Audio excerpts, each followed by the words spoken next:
So this is a video to show you how the Tapmaric head works. It's currently running it, as you can see, very slow. Quite an awesome device. Just a little bit of lubrication, something to stop it at, and just like a normal drill press, inide press, trying to keep the feed very close to what it needs to. If you mess up and don't go fast enough, you'll see it'll clutch out like that, but if you keep the feed as it needs to be, just like that, it'll go the whole way through. As soon as you get to where you want to stop, you just simply wind up, it changes direction,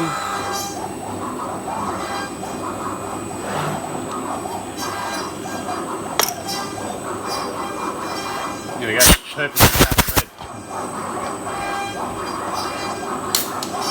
Show you again how quick that is. I'll do it without it stalling this time.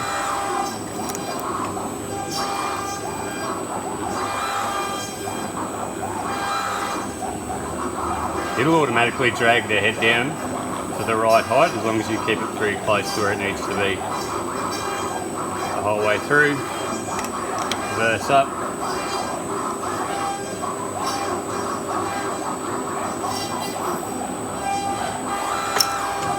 There we go. One more. I think the key to this stuff is using Tapmaric or something like that, just to keep a little bit of lubrication on it. Just helps with binding. There we go.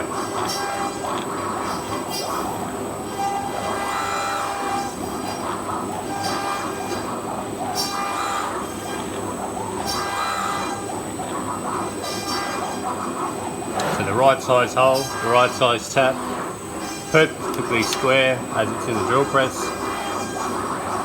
Really quick, really easy.